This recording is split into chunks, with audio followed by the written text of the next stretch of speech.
my name is Paul Calvo. I'm originally from Fresno, California, but I'm currently living at the campus of Stanford University, or I should say on the campus of Stanford. And today I just want to, kind of go over some things. I have been thinking a lot about today just because I don't want to sit here and glorify my prison life, my gang life. I'm originally from Fresno, California, part of a very, the biggest gang there. It's called the Fresno Bulldogs. And I feel like my rough childhood, which I'll start with that and then kind of trickle into how that shaped my teenage years, which then led to prison. I'm glad you're giving me free rein on speaking because I just feel like those that can benefit the most from this won't be active gang members that are still involved in that. Because I remember when I was 16, 17, even in my early 20s, if you had someone try to speak to me about changing my life, I would have been you're tripping, leave me alone. So I want to highlight how someone can go from the gang life to prison and how they can use those same skills but on the other side with education and networking and finding a job and just making something out of your life. Like I said, my childhood was very rough. My dad, he's from Mexico. My mom, her dad's from Mexico as well, but she was born here. She's first generation on her side. But my dad was that typical traditional Mexican man, where you don't cry. You beat the weakness out of your son, right? It's very you just show no emotion. And so growing up, I want to say maybe around 5 or 6, he and his friends, whenever they would get together and they would start drinking, they would make us fight, me and the, sons of my dad's friends. And so there was one particular time that, my dad and his friends made us do this, almost like little miniature gladiators, Mm-hmm. And the kid that I would fight was, I don't know, maybe about 8 or so. He was about 2 or 3 years older than me. And I ended up losing the fight. I lost every single fight, because I just didn't know what I was doing. Were you ever scared when they would make you fight, or it was kind of just, okay? Oh, yeah. Yeah. So it wasn't something that you found fun or enjoyed? No, I would hate it. I would hate it. And I knew too, because at the time I would work with my dad. So we either worked in the fields or we would work, painting houses. Mm-hmm. And I always knew when we would go to his house because there was a liquor store around the corner from his buddy's house. And I knew if we hit that liquor store, we were going to go to his friend's house right afterwards, right? And, at that time, my dad was a heavy alcoholic. He drank every day. And surprisingly, he would wake up at 5 a.m. every day to go to work. Impressive. Yeah. It's the Mexican in him, I guess. And so I knew every time, and I knew, okay, I was going to have to fight. And so I hated it. It just... I was super anxious. I would get knots in my stomach, right? I just didn't like it because I knew I would get beat up. And this one particular night, my dad, we're out there and I can already hear them drinking and talking about, oh, my son this, my son that. And so I knew, I was like, oh, it's just a matter of time before we have to fight. And so they end up making us fight. I end up losing, like always. And my dad gets pissed. So I'm thinking he picks me up and he just starts dragging me, not dragging me literally, but he's holding me by the collar and I'm walking with him. But I'm expecting him to hit me or do something, right? To I don't know, to show me that he's upset that I lost. But instead he calls me maricón, right? And that's basically Spanish for faggot, Like I said, he was that old school Mexican, your son has to be tough at all times, right? It doesn't matter how old he is. And so that night, then as he's taking me to the truck, he locks me inside the truck and I just stay there all night until it's time to go home. And I remember just being I would have welcomed a hit or something, something, something physical from him, right? Versus him calling me maricón, And I feel like that was a pivotal moment in my childhood, because then from there, it was always me turning into like this vengeful, rageful little kid whenever there was like an altercation or anything that I thought was going to lead to an altercation with another person. Yeah. And so elementary school, I got into a lot of fights, which isn't surprising, right? And if your parents found out about you getting into fights in school, would you get in trouble for that, or was it not like that? So no, because I found a loophole. Like I said, my dad was from Mexico. He didn't speak any English at the time, and so I either had to say, well, Dad, this kid was making, disrespecting Mom, right? Or I had to say that the kid called me like a beaner or a wetback or something racist. And then it was like, oh, okay. Mm-hmm. Whether it happened or not, it didn't matter. That was the excuse. Got it. That was the excuse. So as long as I said that, all was well. And there was a moment too where like even my dad was kind of like, because I got into quite a few fights in elementary school, and even my dad was kind of like, dang, there must be like a lot of racist kids at that school, mm-hmm. But there really wasn't. I just, like I said, I was just using it as an excuse. So another effect that had on me with my dad, it made me very competitive in a way, where I couldn't really do anything for fun. Like there always had to be something on the line, mm-hmm. And I did well in sports, cross country, track and field, and soccer.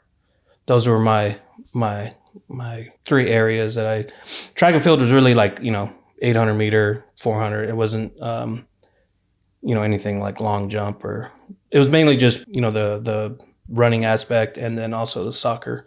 And I did really well in sports, really well.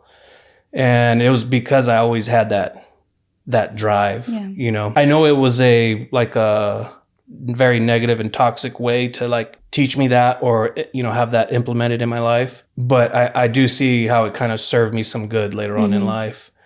And so I feel like it like pushed you to prove yourself. Yeah, in all aspects. Because then when I finally landed in juvenile hall because of fighting and violence, it's actually funny because this whole time leading up to juvenile hall, I wasn't part of a gang. I wasn't rolling around with anybody.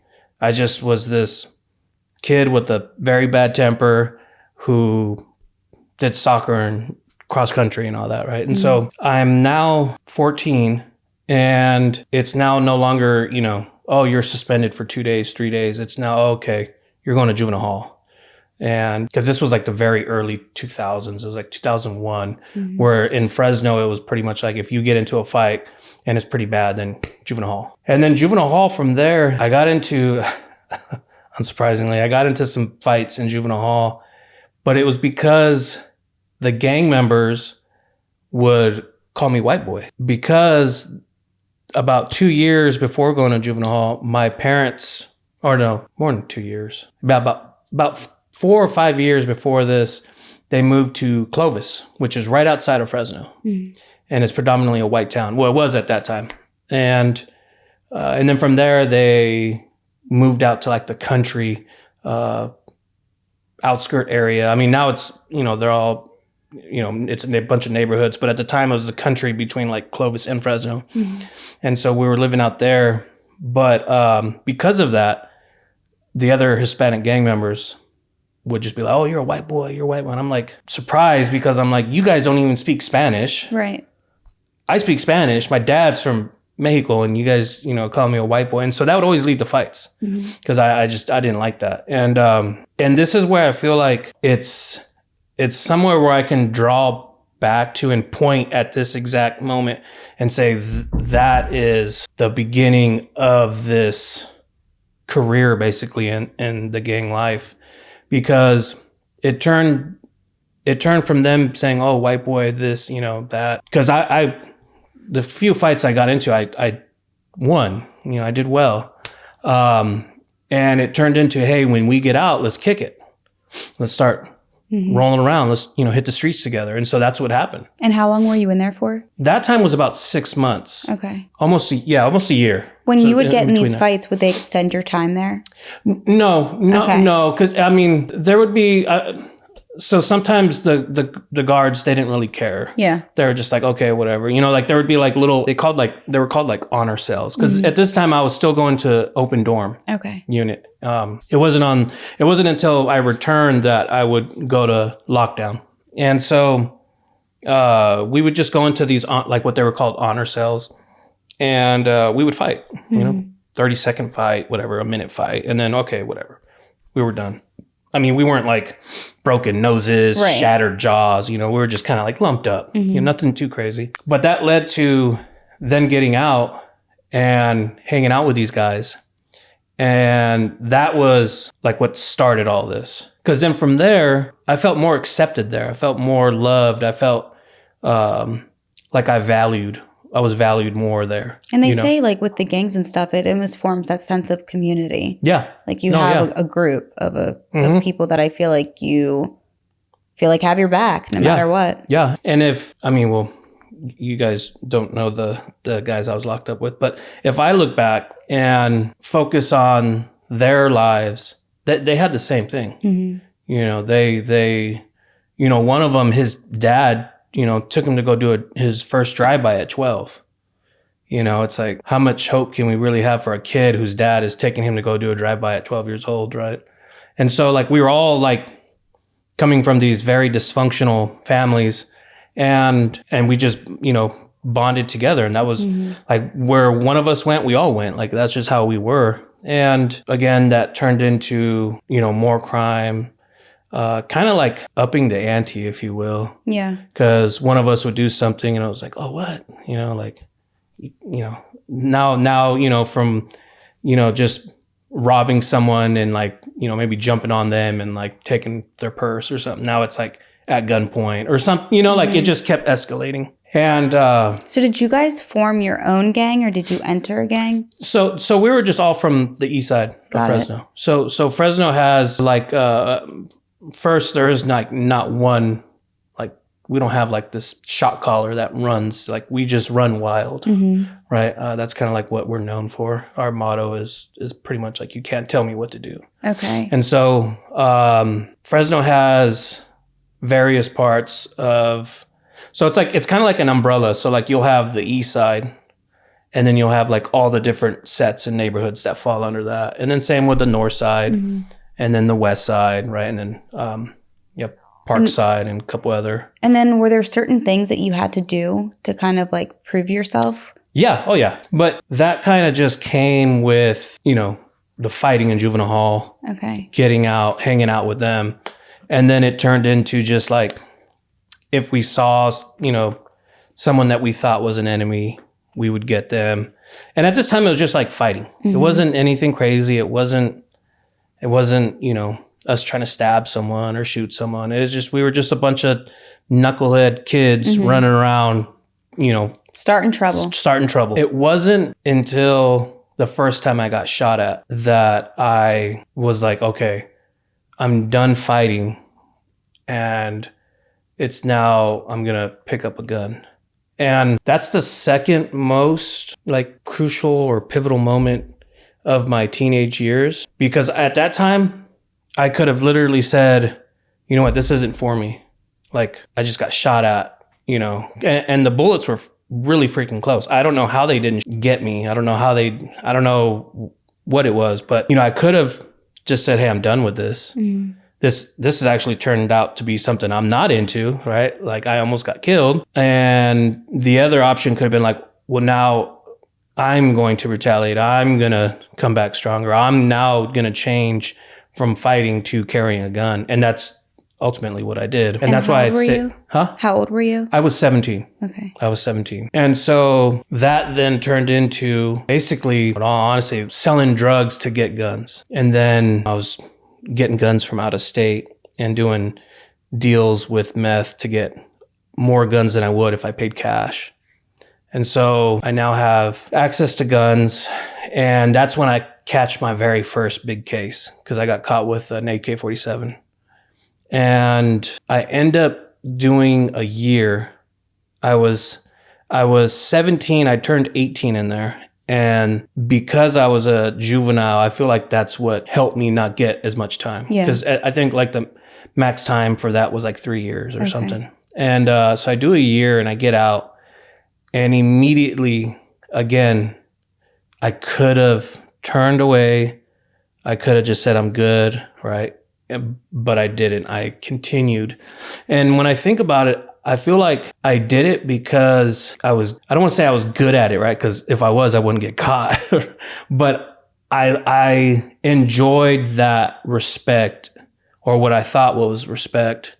I enjoyed everything that came with it, right? When you start to like make this name for yourself in the streets, you get certain incentives. And I enjoyed it. And it was something that I felt like was fulfilling, even though it was horrible because I was out committing crimes and hurting people. But in a way, it was a way for me to kind of climb this like totem pole. And also too, I still had that ambition.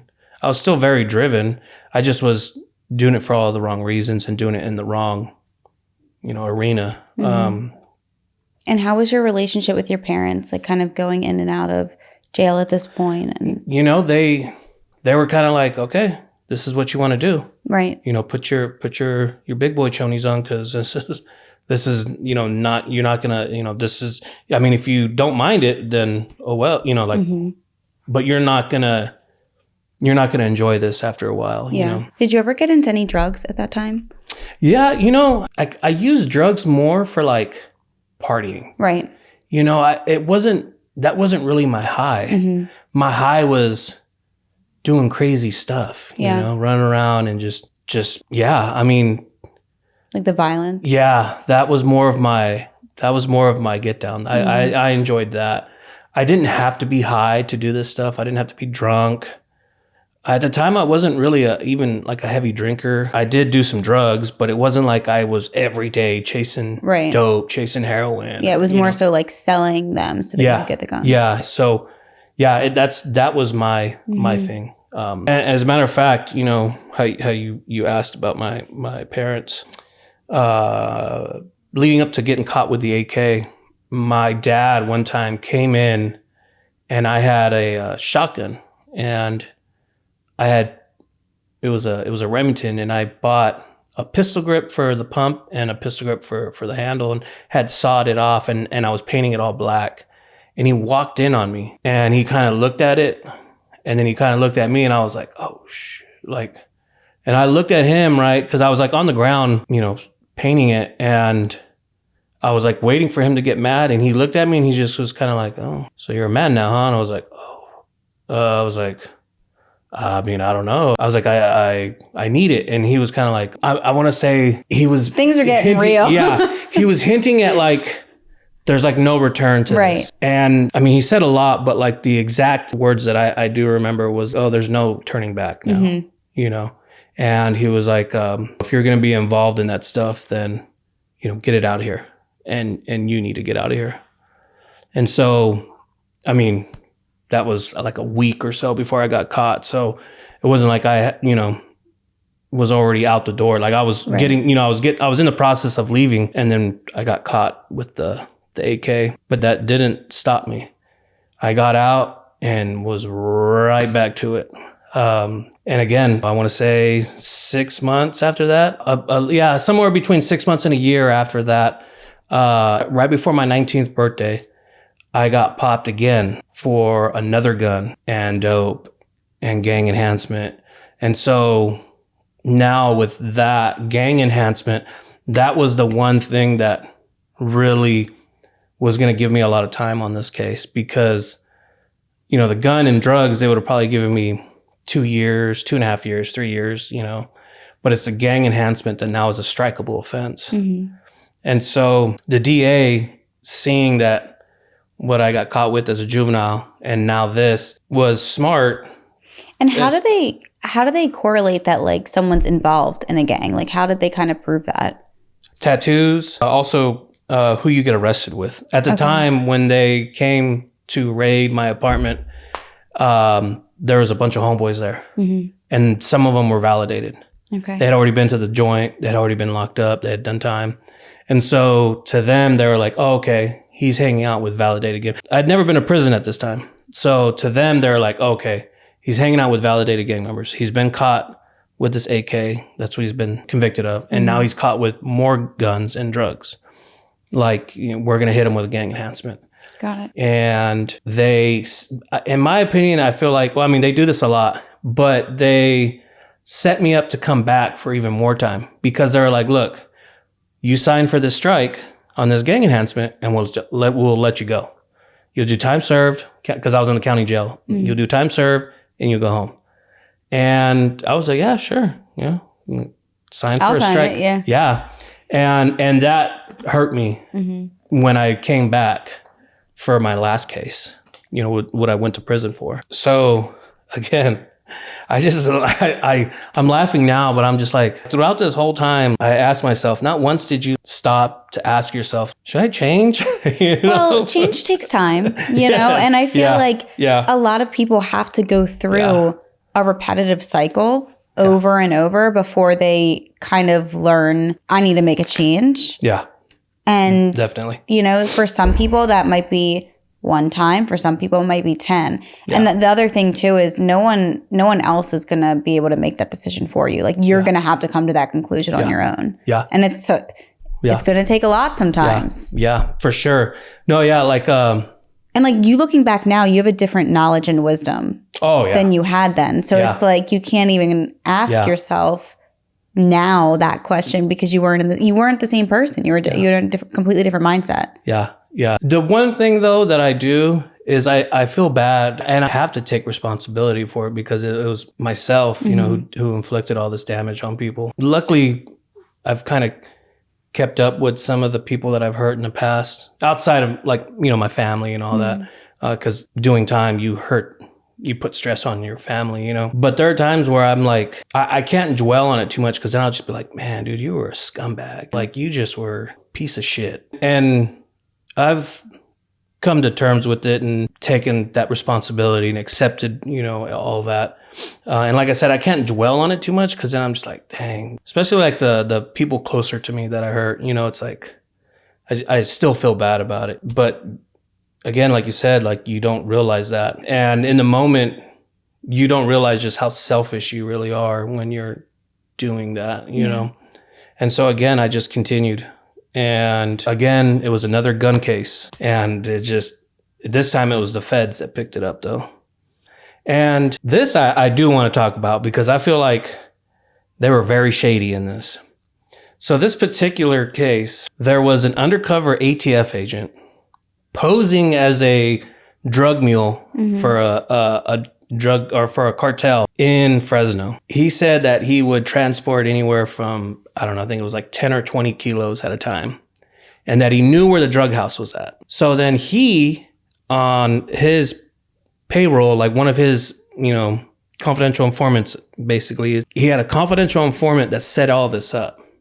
And my two co-defendants, one of them lived in this apartment complex where the confidential informant was the manager. And so one thing that they were leading up to this, the confidential informant was trying to get my co-defendant, my friend, he was trying to get him to have me sell him another AK-47.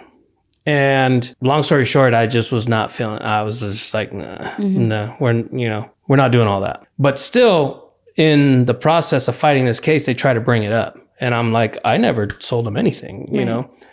But before all that, so that's how the ATF agent was introduced to us. So my buddy asked me if I want to get in on this. He just tells me, hey, so-and-so, my manager, he's like, he came to me and he, one of his buddies, drug mule, stash house, we can go get 10 or 20 keys. And I'm like, oh yeah, I'll check it out. Let me see. Let me hear what he has to say. And we meet in this McDonald's parking lot. And again, I was still involved. I mean, I was running the streets doing wild stuff, but I was still wet behind the ears to a certain extent. And thinking about it now, I'm like, man, you could have clearly seen that he was freaking, nervous and like the ATF agent did not know how to play his role, as an undercover. I didn't like any of it. I was just kind of like, no, I'm not really feeling it. And I think out of all the meetings, I think that was like the only one that I went to, because there was 3 or 4. Yeah. There was 4. And I went to that one and then showed up to like half of one where it was just kind of like, I'm good. And so this took like a month. And the last couple meetings, I was just like, I'm good. Like, that's whatever. But my 2 co-defendants still went through with it. So the day of this, all this stuff supposed to go down, they show up. It's the ATF agent, the confidential informant, and my 2 buddies in the back. And the confidential informant is like, where is Looney? That was my nickname in the streets, Looney, right? And my co-defendant's like, yo, he's not interested. Like, he's not answering. He doesn't want to go. And the undercover was just adamant about it. Like, no, call him back. And they sat there for like 20, 30 minutes and he was just blowing up my phone.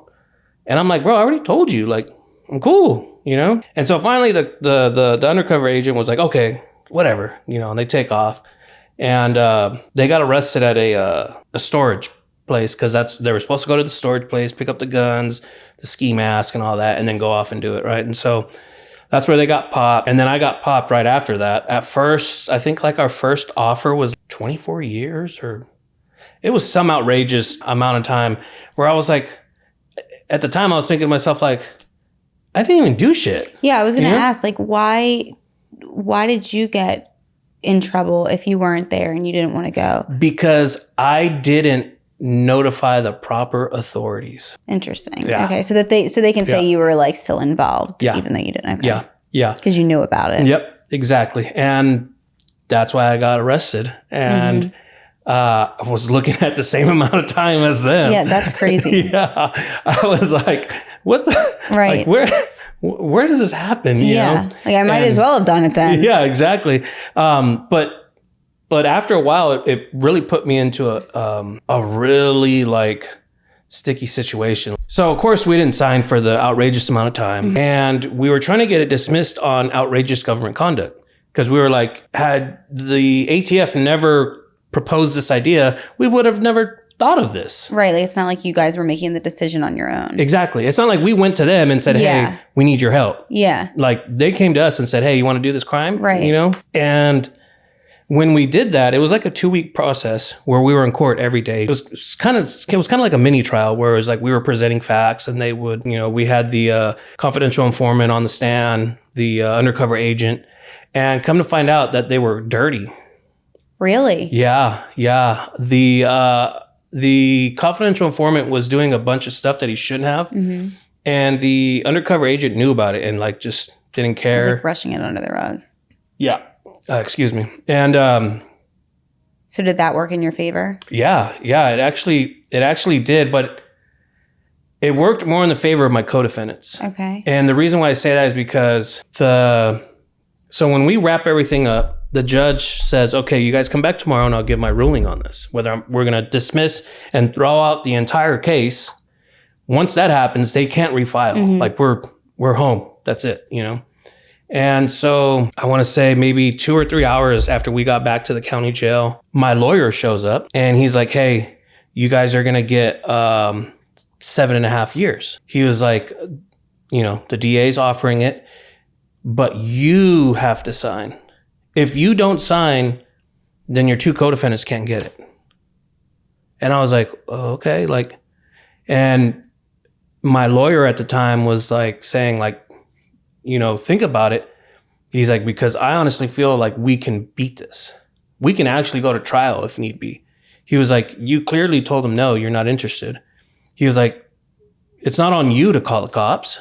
You're just trying to wipe your hands with it. He's like, you have really good action at this. He's like, but if that happens, you then screw your co-defendants over. Cause then it's like, okay, well, since they showed up, then that makes them automatically guilty. Yeah. And they get screwed. He's like, so you have that to think about. And remember, if you don't sign this, they can't get it. and you need to sign it before we go back to court tomorrow, if this is what we're going to do. And, you know, with everything going on, my parents and family still living in Fresno. You know, my little sister at the time, she was wrapped up in the street life, you know, as well. I mean, she wasn't out doing super crazy stuff. You know, her husband at the time was a homeboy. And so like we were still very much a part of that, right? And I didn't want to bring any of that drama to my parents, to my sister, right? I didn't want to be known as like this guy that didn't really snitch, but then kind of took this route that screwed over some homeboys, you know? And so I signed, I signed, and then, you know, after that, their two lawyers, you know, took them the paperwork to sign. So because you signed, were you automatically given the 7 years as well? Yeah. Okay. Yep. So I signed for that. And then off to prison we went. And I am still amazed. For some odd reason, I was the head of the indictment. And I'm like, I played the lead. Like right. My role was like the... Do you think it was because of the previous charges? I don't know. I mean, maybe, I don't know. But because of my previous charges and because of, you know, because when I was in the county jail, I was in a lot. Like I got into a lot of trouble in the county jail, like a lot, you know, to the point to where I was in isolation, which is just like a hallway of 10 cells. And basically what you see outside of your cell or your cell door is like a brick wall, you know, and at the end of the hallway is a shower that has a camera in it. So they're watching you at all times. And I want to say maybe, you know, all of that combined placed me to go to USP, which is high security prison in the federal system. And my buddy started off at FCI's, and I was like, how does this happen? You know? Yeah, they're just like screaming. Yeah. And they got to go to their first prisons were in California. My first prison was all the way out in Florida. I'm just thinking to myself, like, maybe you shouldn't have signed. Right. You know? Maybe you should have just said, fuck it, you know, and you know, not have signed. But, you know, I get to it was USP Coleman 1. I mean, there's crazy stuff that happened there. You know, anyone that's been there, done time there, or even familiar with the feds, you know, there was a lot going on there. And this is like kind of like where I see my first, or I realize my first, how do you say this? Like, I get my first taste of like, economics, right? Because, you had heroin on the yard, you had meth, you had weed, you had cigarettes, you had, you know, moonshine, Bruno, you had all that, you know,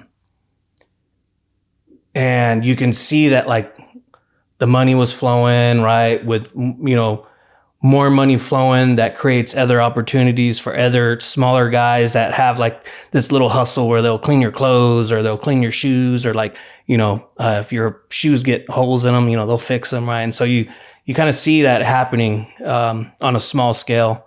And I'm there for 3 years, and I don't get into too much trouble there. Really, it was just like there was a, you know, I was tattooing, and I was tattooing on the guys that were bringing in heroin. And then I eventually started dabbling in that because I was able to, you know, I had someone visiting me, and, you know, I get wrapped up in that, right? Again, back to doing the same thing. Cycle again. Yeah. You know, like, just not really understanding. Basically, to me, it was like, okay, I'm in prison. I'm going to make the most of it. I'm going to do what I need to do to make a name for myself. That was my main goal, was like, people are going to know who I am. And so I get wrapped up in that. We start bringing in drugs. We start selling it. I'm tattooing at the time, and I have that going on. And really, I was doing it because, well, one of the reasons why I enjoyed it was because I was able to kind of like set up things to where, like, if more of my homeboys came, we could take care of them, right? I was still very much dedicated to that cause. I was still very much dedicated to, like, you know, making things happen. I mean, like I said, we don't really have someone that, you know, tells us what to do, right? But it was more of like being able to, like, just function on our own, right? And you know, anytime someone would roll up, we'd have a good care package for them. They'd be taken care of. You know, if they didn't have family looking out for them, it was cool. We'd still, you know, make sure you had commissary, you were eating good. And so I was still very much a part of that. I still very much wanted to, again, like I said, make that name. And then there was a removal there of a homeboy that showed up that was, you know, no good. And then again, that just, it's for me, I feel like it's just like a snowball. Like, it just, when one thing happens, it's like, it then just bombarded with more of it, right? Because then right after that, I went to another prison where it was really just I call it just like a whole weekend of violence. And that was the very first time that I realized what I was doing was completely against what my mom wanted for me. And why did they transfer you? So I got transferred because my points finally put me at a FCI. Okay. And so they transferred me to Tucson, and there were no homeboys there. And part of, like, gang culture, and this goes across the board, it doesn't matter, you know, if you're Southern, Hispanic, Northern, if you're a Hispanic gang member, this is what you're supposed to do. If you go to a prison yard and there's none of your homeboys there, you still do your best to try to get out to the yard to attack your enemy. And so, long story short, that's what happened. And I get into 3 separate altercations there. And then now I'm in the shoe. And I'm in the shoe maybe 3 weeks, 2 weeks, somewhere around there. And it's time for me to make a phone call, because you're allowed 1 phone call every month. And that's just complete isolation, right?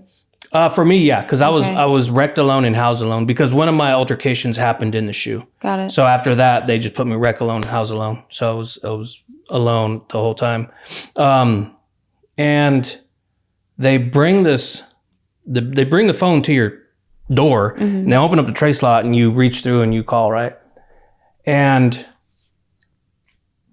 before I tell the story, as Latinos, we're very close to our moms. Like, and vice versa. Like, I don't know if you've seen this, it's a funny picture, and it's like these 3 tatted up, they're sureños, they're from Southern California, and they're all tatted up, right? And then it's like the mom saying, like, oh, mis angelitos, like my little angels, right? And it's like, that's how our moms view us, you know, like we can do no wrong. And so I call my mom, and she gets on the phone, and she hears how quiet it is in the background. And she's like, you're back in the shoe, huh? And I was like, oh, yeah. And she was like, what happened? And I was like, well, you know, I can't really say, but, you know, an incident happened. And I'm back in the shoe now. And I don't know how long I'll be in the shoe, because they haven't given me, at the time, they hadn't given me my consequences, if you will, right? Like, they hadn't told me how long my shoe term was going to be, if I was going to get my commissary taken away, all that, right? Like, they'll come and do like a like a hearing, if you will, and they'll tell you, you know, what's going to happen. And so my mom is like, you could hear it in her voice, like she just was hurt. Like, and her and I had never really had a conversation like this. Ironically, like we never, I feel like she kind of didn't want to deal with it. Like she didn't want to accept the fact, like, dang, my son is this wild, you know, heathen in prison, you know? And you could hear it in my mom's voice. You could just hear like the disappointment and like the frustration and the anger, right? And like she straight up told me, she was like, look, when you were born, I didn't have these goals for you. Like I didn't hold you and think, oh, my son's going to go to prison one day. You know, she was like, I thought like you were going to go to college, you were going to be an engineer or like a doctor, or, you know, like she was like, I never thought you would be where you are right now. She was like, she's like, when are you going to learn? Like, what is it? Like, what's your problem? You know, like, is this what you want for your life? Like, is this it? Like, what are you doing? You know? And, like, I had no words to say to that. I mean, what do you say to that? Right? Like, I didn't know how to respond. And I just was real quiet, and I didn't really say anything. And, you know, we hung up the call with her saying like, you know, you should think about what you want for your life, you know. Hey guys, today's episode is sponsored by Manscaped and Aura Frames. All right, ladies, the holidays are sneaking up on us very quickly. And if you are somebody that has a special someone in your life, aka a guy, then I have the absolute perfect gift for you. And it's not something cliche like socks or ugly sweaters. It is something that he will actually use all the time, and honestly, something that will benefit you as well. So let's get right into it. It is the Chairman Pro Package, and it is like the Rudolph of grooming. It is going to give your guy the smoothest, most irritation-free shave of his life, and I promise you, you will be taking all of the credit at all of your holiday parties. Obviously, something that we all do during the holiday season is take a lot of pictures, and while yes, it is super important for us ladies to look as beautiful as ever, it is just as important for our men to look clean-shaven, groomed, and perfect for our photos as well. And that is where the Chairman Pro comes in with its Flex Adjust technology. The blades in the pivoting head adjust to every curve of his face and is extremely gentle on the neck area. The Chairman Pro is also waterproof, which means he can use it in the shower, and obviously that simplifies cleanup, which is always such a hassle. This is something that he can use daily, or it even works with up to 5 days of growth. It has a 75-minute runtime from just one single charge. The Power Shave Gel is a non-irritating lubricating formula made specifically to work with the Chairman Pro. And the Face Shave Soother is an aftershave serum that's to be applied after shaving and will help hydrate his skin, soothe any post-shave irritation, and is designed to help reduce redness and defend against ingrown hairs and razor bumps. Gift your man with the ultimate grooming experience by Manscaped and get him the Chairman Pro package for the holidays. It's a thoughtful and practical gift that he'll actually use and love. Get 20% off plus free shipping with the code INSANE at manscaped.com. That's 20% off plus free shipping with the code INSANE at manscaped.com. Something that I've noticed every single year and gets more and more frustrating is how hard it is for me to find the perfect gifts for the people that I love the most. All of my friends and family are so hard to shop for, and I swear it's because they already have everything that they want and need, so I'm stuck thinking to myself, oh, what can I get my friends and family that's creative, but also something that they're going to use and love? That being said, one gift that you can add to your list that I think everyone in your life will surely enjoy is the Aura Digital Picture Frame. Aura Frames makes it extremely easy and convenient to share an unlimited amount of photos and videos directly from your phone to the frame. And if this is something that you're giving as a gift, you can use the Aura app to personalize and preload any pictures or videos that you want on the frame before actually gifting it, which I just feel like is so special and so unique. My personal favorite thing about Aura frames is that I don't have to pick just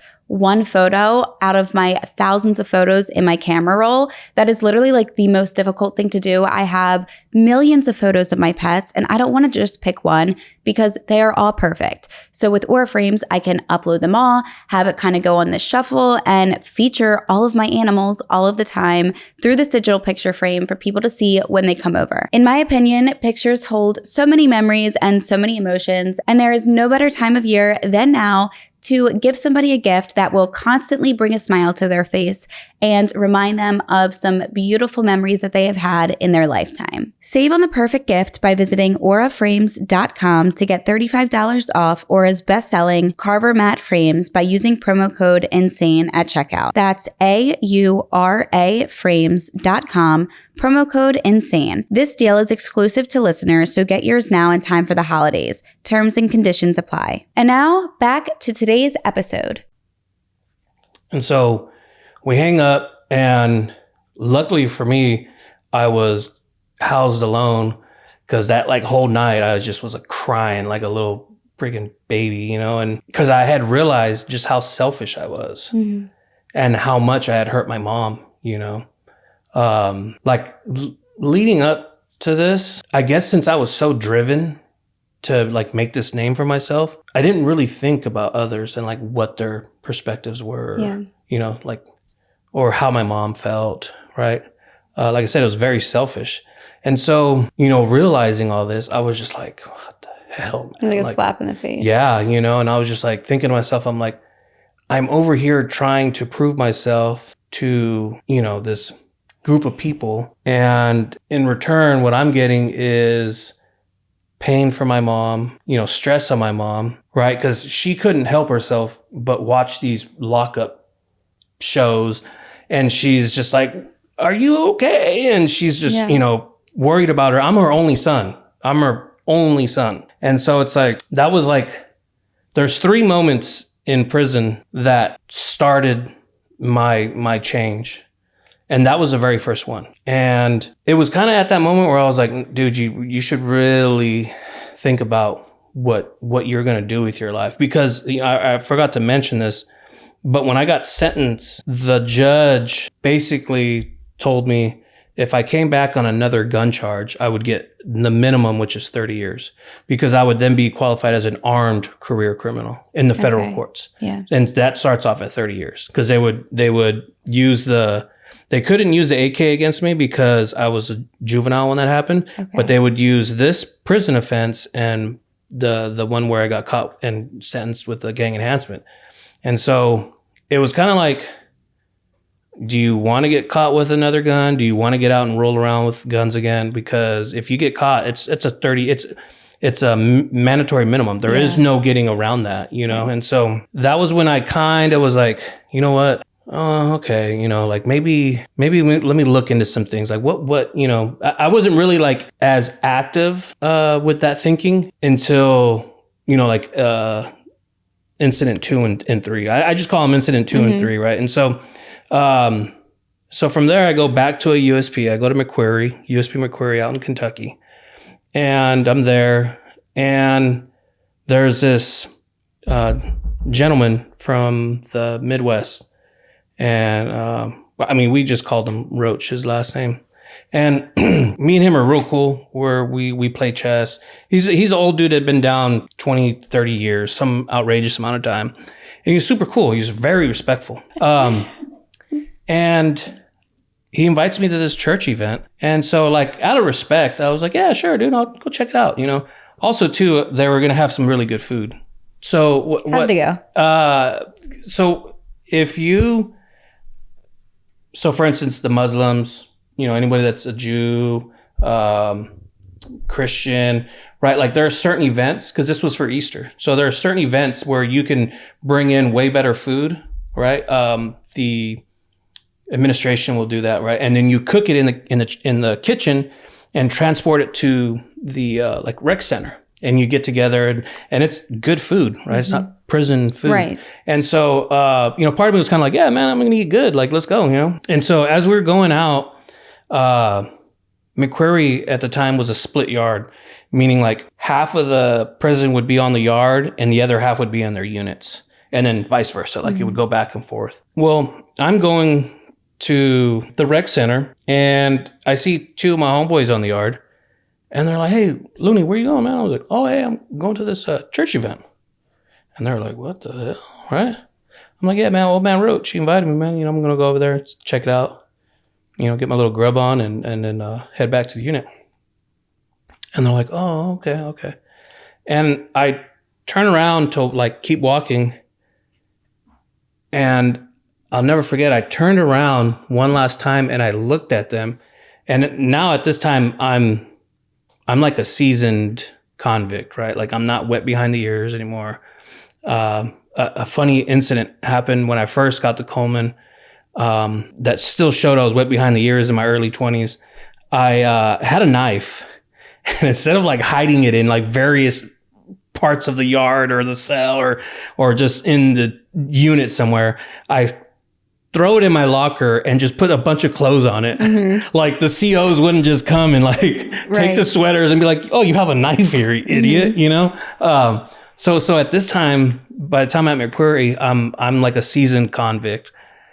And I could see their body language and I could see it in their like look at that they were giving each other, it was like, oh, okay. Like, and me, I processed that look and that communication as, oh, we need to go report this because, we should have him like hit or something, we should have him whacked because we don't do church, Yeah. And sure enough, I get to the hall that's, that leads to all, the rec center and the basketball court and all that. And from that hall, you can look onto the yard because there are windows. And so I follow them, right? And I'm watching them as they're going and talking to certain people. And I was like, oh, you fucking scandalous little snakes, because they hadn't done anything. They had been down, few years, but in those few years, they hadn't put in any work. They just were there. Yeah. You know what I mean? And so I took that as, man, I've done more in a weekend than you guys have done your whole bid, like, and because I want to go and hang out and eat some food and, I took it as it would kind of be disrespectful to him because he was cool with me, like I said, me and him were real cool. And I was like thinking to myself, like, you fucking trifling bastards, dude. Like, all right, I see what you guys are on, And that was the one thing that I needed to kind of be like, okay, I'm cool with you guys. Like, if this is what it takes for you guys to like now turn around and be like, oh, what's up with this guy? And then like, man, who the fuck are you? Like, what? Like, and that combined with the phone call I had with my mom, like I said, that was what I needed. That was like what I needed to then be like, okay, when I get out, I'm not dealing with any of you guys. Right. Like, I'm good. I was like, because if this is how you're treating me over this, I was like, you guys are scumbags, And so from that point on, I really just finished my time.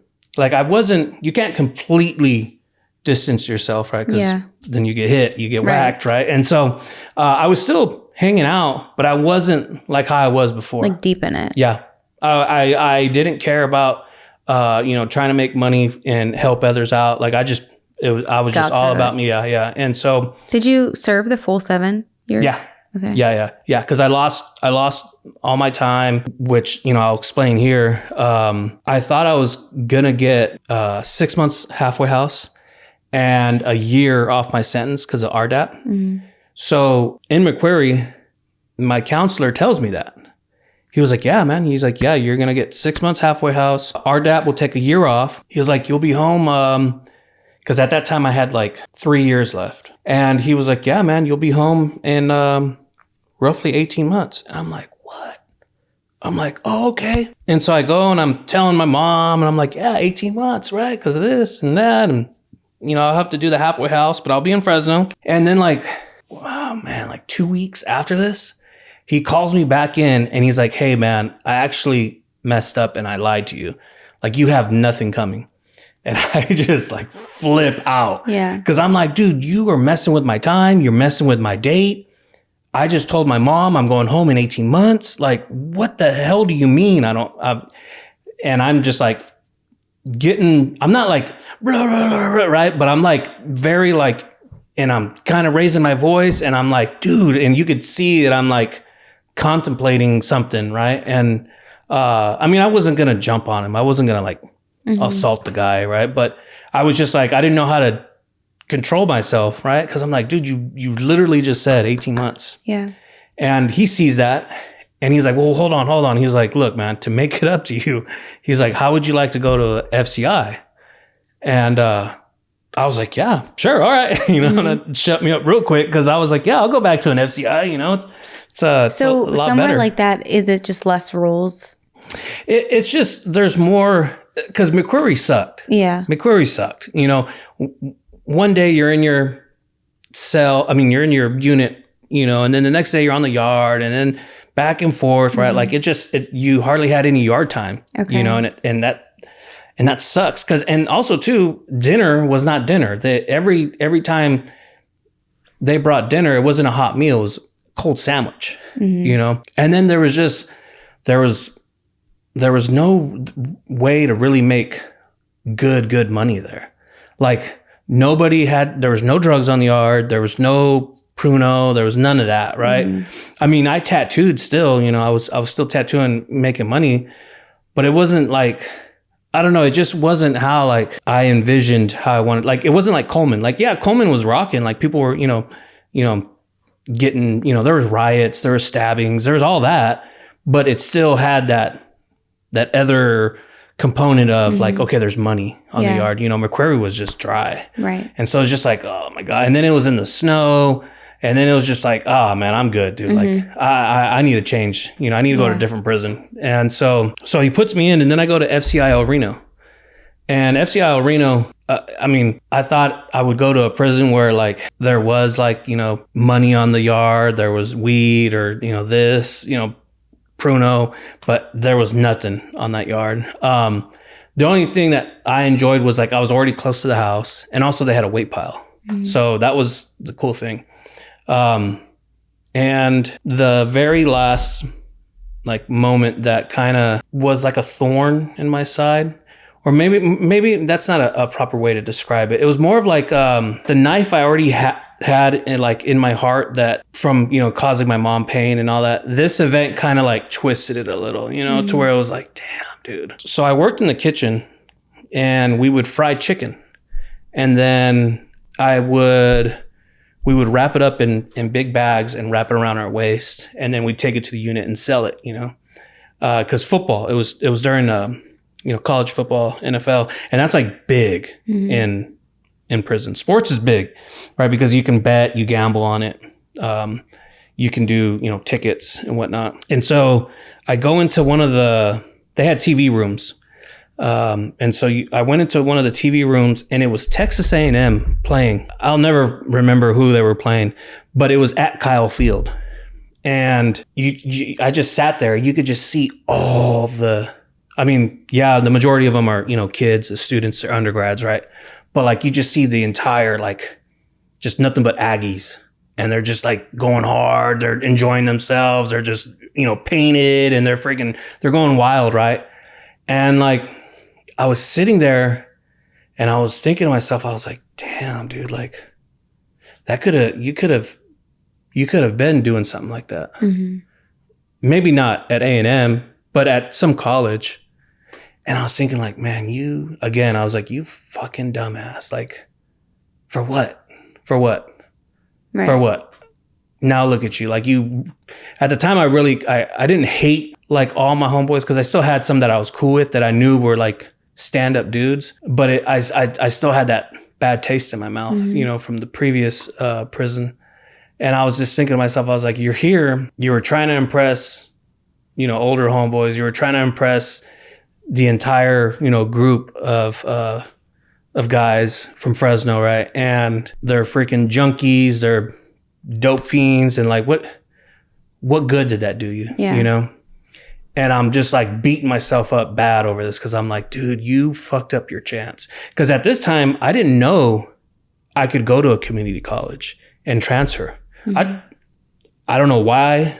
I always say this. I don't know why I thought this, but I thought you had to go directly from high school to a 4-year university. I didn't know that. Yeah. And so I'm thinking they're like, man, you blew your fucking chance. Right. Because you wanted to run around with guns and you wanted to be Billy Badass.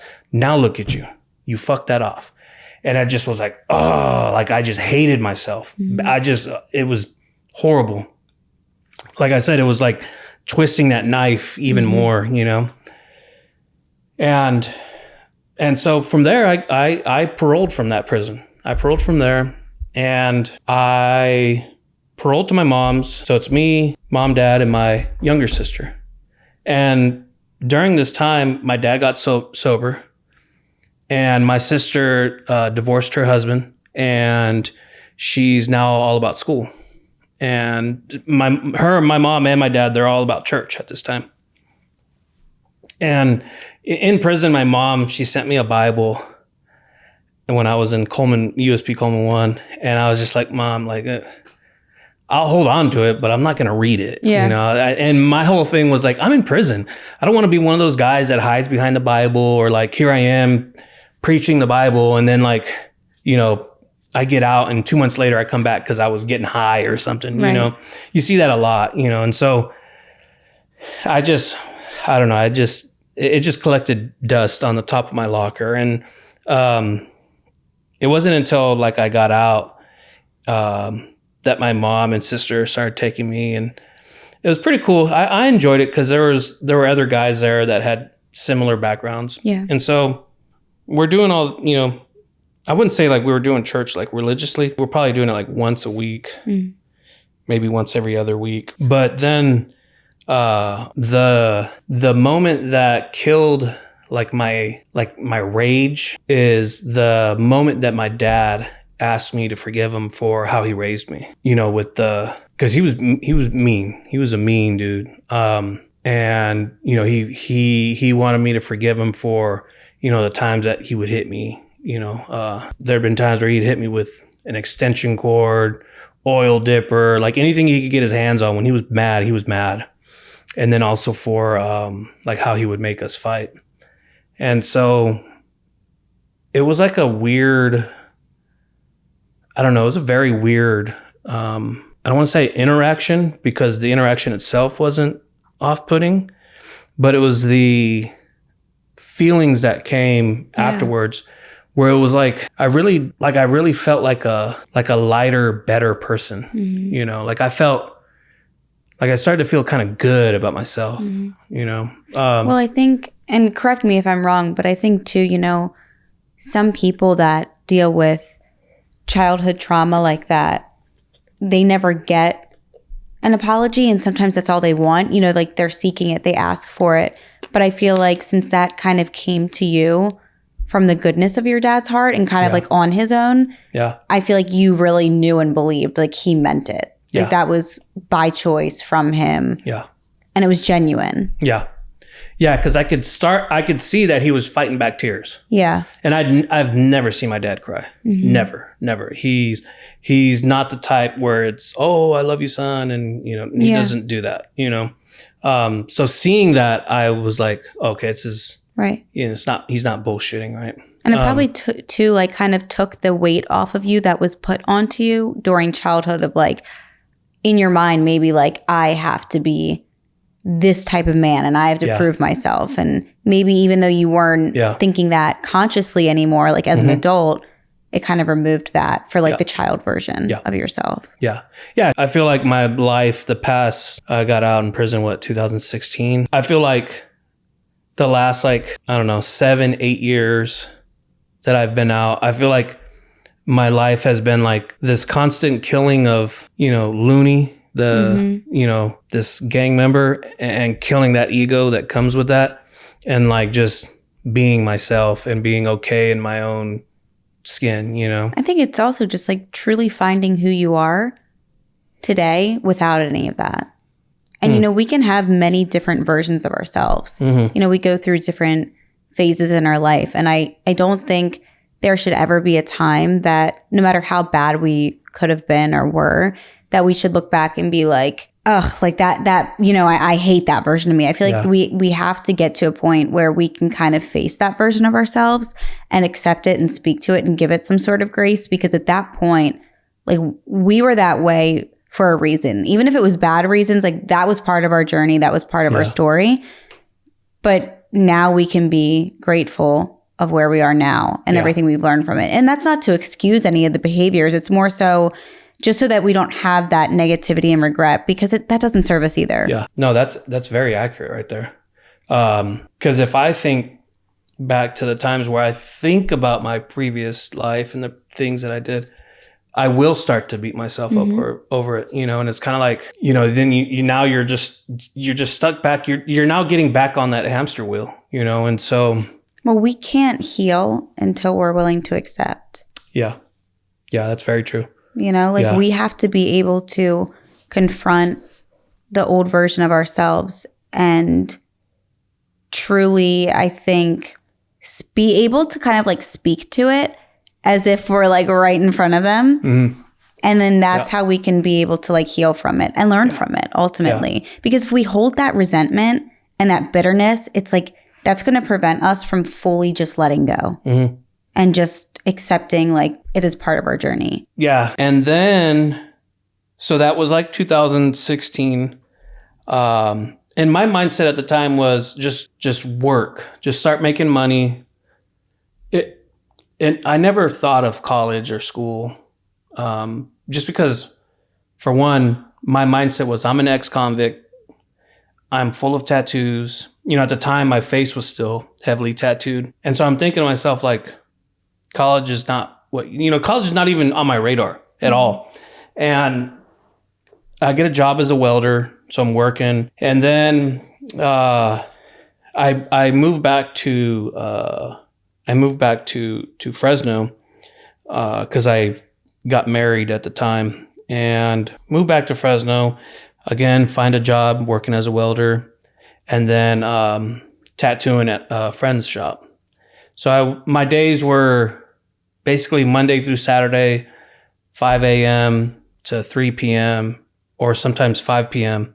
welding. I'd go home, take a shower, go to the tattoo shop until maybe like 9 or 10 at night. And to me, like, I was content with that. You know, I was, okay, cool. You know, I'm not in the streets. I'm not, you know, there's plenty of times where, you know, homeboys would hit me up. Hey man, let's go out here. Listen, I'm like, nah, I'm good, bro. Like, I'm good. Mm-hmm. You know, like I said, at the time I was married. So I was like, okay, I'm doing this, you know? And then so my mom and my sister and dad moved back from Fresno, and they were living in Salinas, California, which is 2.5-2 hour drive from Fresno and about an hour drive from San Jose. And so I go up there to visit, and my sister's, she's in college at the time, and she's working like on an upper division stats class. And I started like, me and my sister have this funny relationship. We call it like, I'll call her cockroach. Like it's an inside thing, right? Mm-hmm. It comes from, you know, childhood friends and family. Yeah. And so, you know, we'll, you know, hey, what's up, cockroach, whatever. And so she's working on this problem, and she's like explaining it to me, and I'm kind of like there with her, you know, I'm like, oh, okay. But then I start like goofing around, right? And playing around with her. And I was like, well, no, here, I'll solve it. And I grab her calculator and I do something and I start messing with it. But like, she was kind of like, I mean, I could have been blown smoke out of my ass. I don't know what I was kind of doing, but I was like still able to like kind of stay there with her, right? And she was surprised by it. And she was like, you should go back to college. And like I said, at that time, my mindset was like, no, I have a criminal record.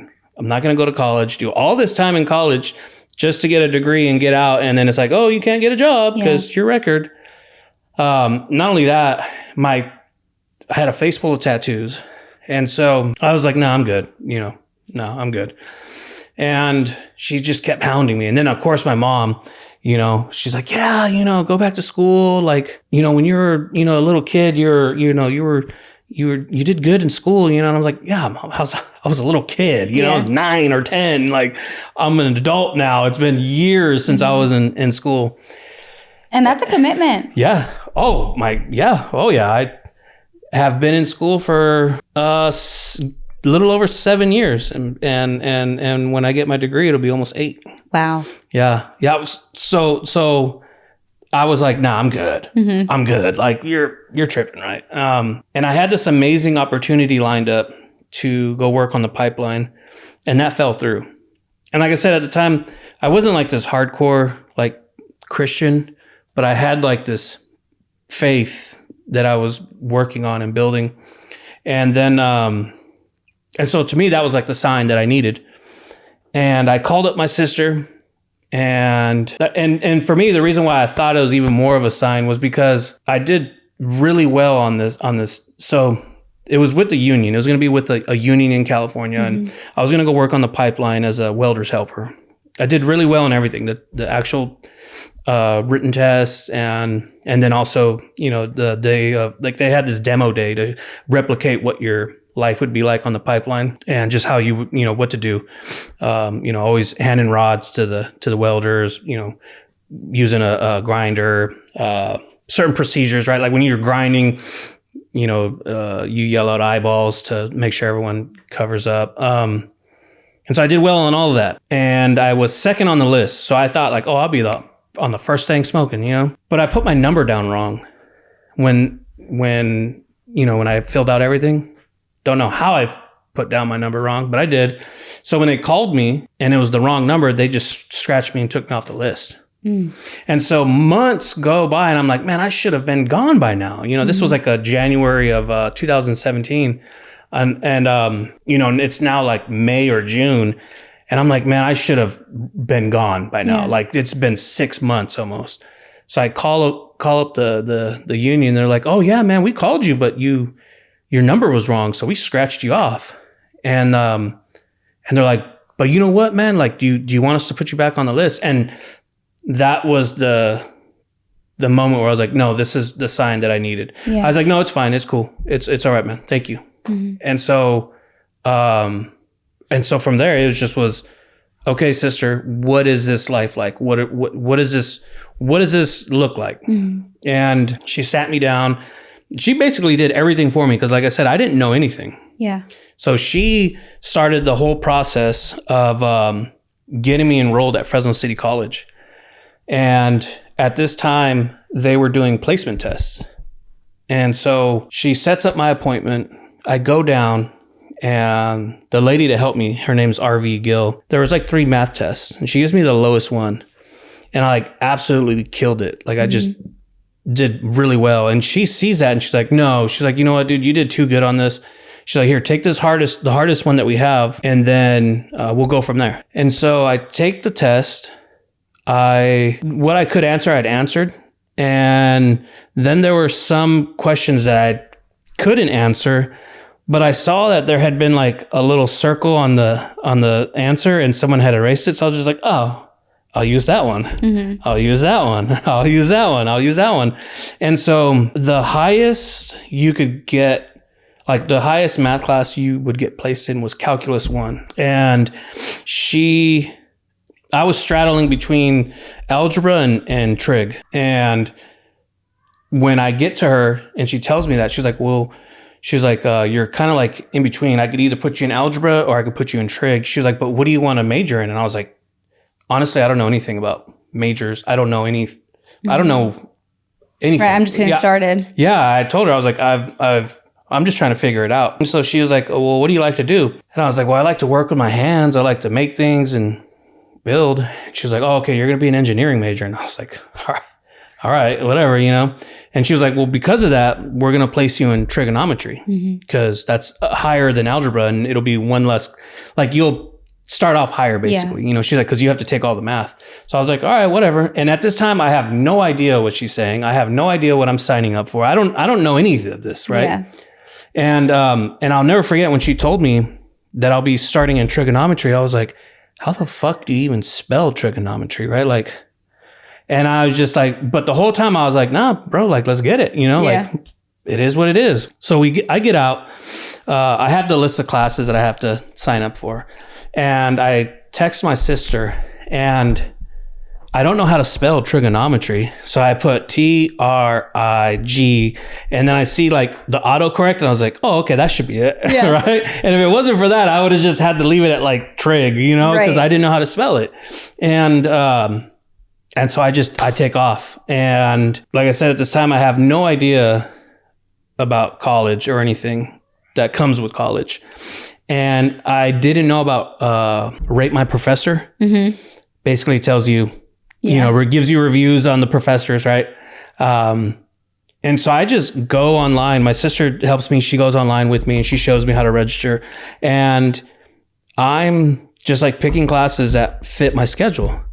Well, I happened to get a math class with, at the time, she's retired, but her name is Miss Wen. And she was like feared on campus. Like everyone, like whenever I would tell someone like, oh yeah, I'm in Miss Wen's class, they'd be like, what? Oh my gosh, she's so hard. I had to drop the class and this and that, right? But I loved it because it was so structured. Yeah. There was so much discipline that you needed to do well in that class. And I absolutely just killed the class. And I was the only student that she went to after like the class was over, and she's like, you need to be a math tutor. And again, I was still in that mindset of like, nah, I'm a convict. Like look at me, you know? And I told her, I was like, well, Miss Wen, I was like, I don't know. She's like, no. She's like, I'm going to put in my recommendation. She was like, they know when I put in a recommendation, that's golden. And it's because she was so strict, you know? So it's like, if you survived her class, it was like, okay, I know this person knows math, right? And so I was like, all right, I'll whatever, you know? And so I then take, because at the time they had to do it, this was the fall of 2017, going into entering 2018. And you had to take the recommendation down there. And so I go down there, and the lady that was going to be my boss, her name's Heather Walker. I go to her, introduce myself, tell her, hey, you know, Miss Wen sent me over. She said I should apply. And I was like, but I'm going to be honest with you, I have a record and I'm still on parole. And so she was like, no, cool. She's like, don't worry about it. She's like, look, we'll do it like this. If they say something, then we'll figure it out. But if they don't say anything about like, oh, you need to pass this background check or you need to, she's like, we're not going to say anything. Right. And I was like, all right, cool. And, everything went smoothly. We never heard back like, hey, he needs to do a background check or anything. I kind of like just flew under the radar. And after that, I became a tutor. And so I was a math tutor at Fresno City College my entire time there. And in the moment, I didn't think so much of it because it was my first semester, you know, and I was just like, again, I turned into the person that's wet behind the ears, you know, like this is all new to me, like what, you know, and so I never really like stopped to think and like reflect on that moment. Cause it was at this time, just like how I was with my gang career, that's how I was treating school. It was like, no, let's get it. Let's go, you know?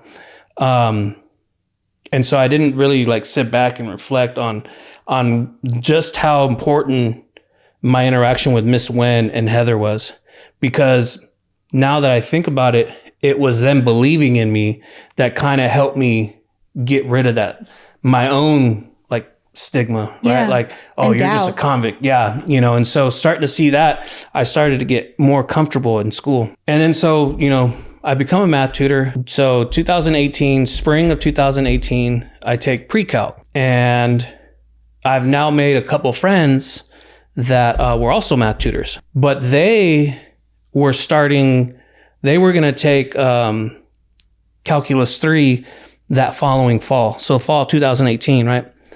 And they told me, hey, why don't you take Calculus 1 and 2 during the summer, Calculus 1 in 4 weeks, Calculus 2 in 6 weeks. Like soon as Calc 1 ends, you start, it'll end on Friday. That Monday, you start Calc 2 and you'll do that for 6 weeks.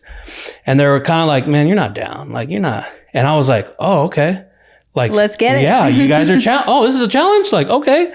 And so I did that. I did Calc 1 and then followed by Calc 2. I did really well in Calc 1. Calc 2, I remember the first day of class and the professor was reading off the roster and he gets to my name and I'm like, oh yeah, here. And he kind of like looks at me like what? All right. And I took that like super disrespectful. And I was like, oh dude, I was like, watch what I do to your fucking class. Like you have no idea. And like it like just bothered me. Mm-hmm. And I did so well in the class that when the final came, it was out of 12 questions. So there's 12 questions on the final. I only answered 8 because I needed a C to keep my A in the class. Mm-hmm. So I was just like, all right, do the first 8, just kill the 8. And I like turned it in and was like, yeah, I'm good. Just to kind of get that one up. Like, I was still kind of very, like, I still had that, like that ego, mm-hmm. It just wasn't, it was now transferred over here to school now, And so, and then so I joined my buddies for Calc 3 in the fall. And then after that, differential equations. But this whole time, I never really realized, like, I really love math.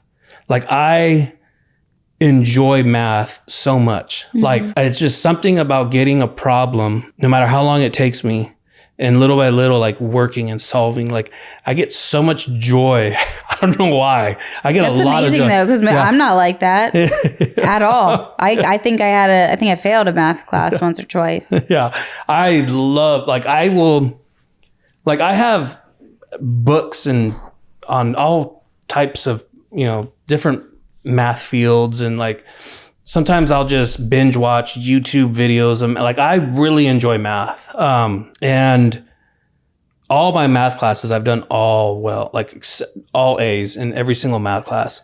And it's because I just enjoy it, and so I tutored math. I tutored all, from differential equations, linear algebra, all the calculus. I did that for years at Fresno City because I had essentially in 1 year taken out all of the, Calc 1 to 3 and differential equations and linear algebra because I had crammed it in the summer, So I still needed to take a couple other like physics classes and engineering courses. And so I basically just stayed there and tutored and went to class, did the rest of my courses that I needed. And one day, like I said, at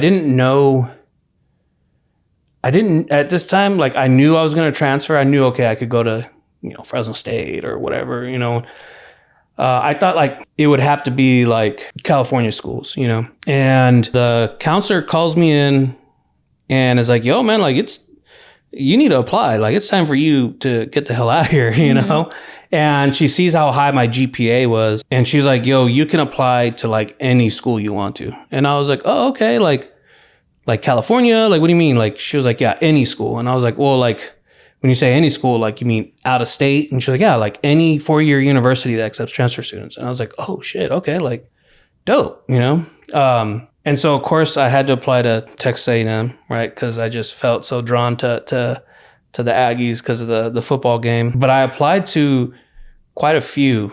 And if I'm being honest, it was driven out of part ego, but also part mainly like I wanted to prove that I'm no longer a convict. Yeah. Right? Like I'm no longer like this gang member. I'm no longer like this parolee, this, guy with, tattooed from head to toe. And when I say tattooed from head to toe, I mean like prison gang tattoos, right? Because there's a bunch of people that are comfortable with their tattoos and all that, right? And so I applied to a lot of universities and got into almost every single one. I think there was like maybe 3 that I didn't get into. One of them I was waitlisted, but there were I was only waitlisted because I didn't take a chemistry class that they required. And that was University of Illinois, Urbana-Champaign. And they basically were like, yo, dude, if you can guarantee that you'll take this class during the summer, we'll accept you. I got into Georgia Tech, all for, these schools were for electrical engineering. Okay. And I got into Georgia Tech, Texas A&M, UT Austin, UCLA, Fresno State, because I applied to Fresno State because, you know, that was hometown.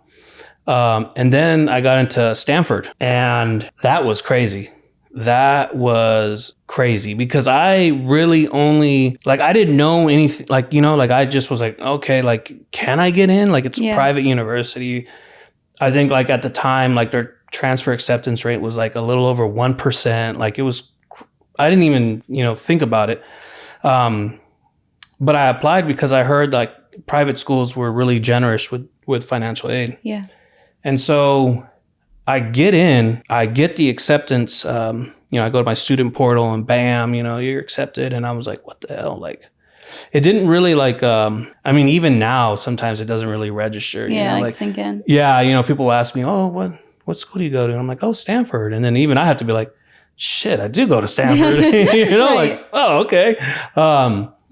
And so I get in and I right away, I call my mom and I remember I called her and I was like, Mom, I got into Stanford.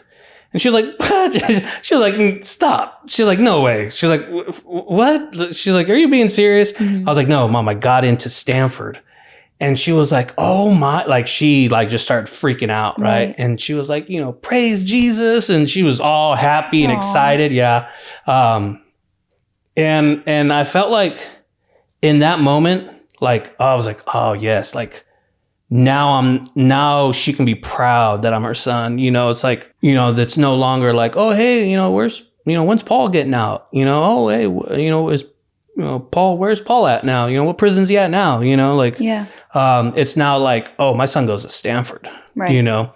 So I felt super good after that call, right? Like, I felt like I was able to like kind of redeem myself with my mom and pay it back to her. Yeah, it's and a like, full turnaround. Yeah. You know, and so of course, you know, I accepted Stanford, right? And, you know, I take off and go to Stanford and... Did they offer financial aid? Yeah. So that's one thing that I feel like Stanford does well. So if you make less than $150,000, everything is covered. Wow. Yeah. And so and they talk about that like as if your family makes less. But since I'm independent, it was on me. So since I made less than $150,000 a year. That's awesome. Yeah. Everything was covered. Room and board. It's amazing. Meal plan, tuition, everything. And then every quarter I would get maybe a little less than $6,000. Okay. So, and they have 3 quarters, right? The autumn, winter and spring. And so every quarter for the first 2 years, because that's guaranteed the first 2 years. Yeah. You get that it's like a little over $5,600. But you have food taken care of, room and board taken care of. So that's just like money that like you put to the side, you know, or you like you know, use if you want to do, you know, get some groceries or something, you know. And so I get to Stanford and quickly realize though that it's a different world. It's a very different world than anywhere I've been. My first quarter there, the police would harass me. Really? Yeah. Cause they were like, what are you doing on campus? You know? And I'm like, I'm a student, you know? So, I mean, that, as weird as it sounds, didn't bother me as much because I expect that from the police, you know? But when it's faculty, like professors that are like, yo, what are you doing here? You know, or like, one time I was taking a class that was in the McMurtry building, and the only way you can get in is if you're taking a class in that building. So say even if I have my ID and I'm not taking a class in that building, I could beep, and it's not going to let me into the building. This guy sees me, tap, get into the building, go to the elevator, tap, push the 3rd floor button. And then he's like, hey man, are you a student? And I'm like, right. No, I just stole someone's ID so I could get into this freaking building, right? Mm-hmm. He's like, let me see your ID. And I was like, oh, really? And, at the time I was pretty pissed off. And maybe I shouldn't have done this, but like I put it like right in his face and was like, here, man, here. Like, here, look at it. And there was like this electrician or like this guy working, and like he noticed it and was kind of like, right? And he was like, and the guy asking, the faculty member asking for my ID was kind of like, oh, okay. Now like he realized like, oh, I maybe shouldn't have done that. And the worker, I think he was like a maintenance man. Like I said, he was doing something, right? Yeah. He had a cart, and he brought up some sporting event. And he was like, oh, so how about that? And I just kind of like looked at him like, nah, bro. Like, because I was pissed. I'm like, dude, if I was, 18, blonde hair, blue eye, no tattoos, would you ask me for my ID, Yeah. And so that was my first year at Stanford. I hated it. I absolutely I did not like it at all. Yeah, it's like a completely new environment and an adjustment. Yeah. And like, there are just so many entitled kids there. And I think too, like you said, like the judgment factor towards you. Yeah. My time there, I've been able to, with bringing up my past, like I've been to prison, did time. I've been able to like see who's cool, and it's like, oh, cool, dude. Like, and they're intrigued. They're like, what, you were in prison? Like, is it like the movies and the shows? And like, they're wanting to know all the, little details. And then they're super cool with me, or they just avoid me. Mm-hmm. After that, they're kind of like, oh God, no. Okay. And they won't deal with me at all afterwards, But really what turned it around was, my second year. I did a particular class. It's called sophomore college, and it's like a class that you take before the school year starts. And, John Pauly from the electrical engineering department was teaching it along with Stephen Clark, and they're amazing.